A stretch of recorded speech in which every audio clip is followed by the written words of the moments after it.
लोकशाहीचा बुलंद आवाज, रिपब्लिकन वार्ता, महाराष्ट्र।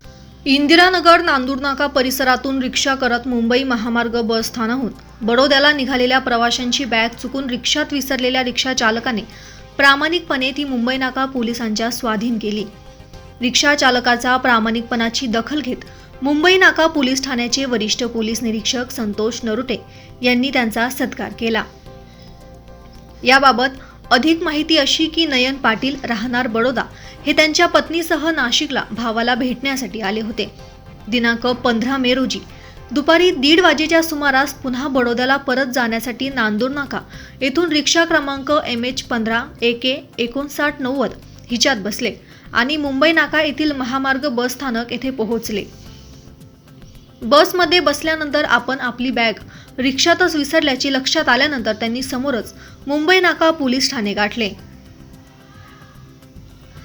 यावेळी पोलीस ठाण्यात कर्तव्यावर असलेले सहाय्यक पोलीस निरीक्षक सतीश शिरसाट, आकाश सोनवणे, दीपक जगदाळे, मनीषा सोनवणे, समाधान धिवरे आणि शोभा कडवे यांनी तपासाची चक्रे फिरवत रिक्षा चालकास संपर्क करून मुंबई नाका पोलीस ठाण्यात बोलवण्यात आले। यानंतर काही वेळातच रिक्षा क्रमांक MH15 AK 5990 चे चालक सुनील नरहरी गंदे 59 राहणार जेल रोड ही 30 बॅग घेऊन पोलीस ठाण्यात पोहोचले।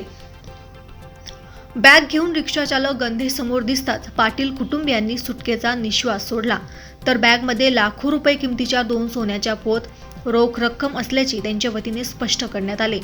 तर रिक्षा चालकाचा प्रामाणिकपणा बघता मुंबई नाका पोलीस ठाण्याचे वरिष्ठ पोलीस निरीक्षक संतोष नरुटे यांनी त्यांचा सत्कार केला, तर विसरलेली बॅग पुन्हा पाटील कुटुंबियांच्या स्वाधीन केली। रिपब्लिकन वार्ता महाराष्ट्र न्यूजसाठी विशेष प्रतिनिधी आनंद Dabhade, Nashik. Subscribe now and press the bell icon. Never miss an update.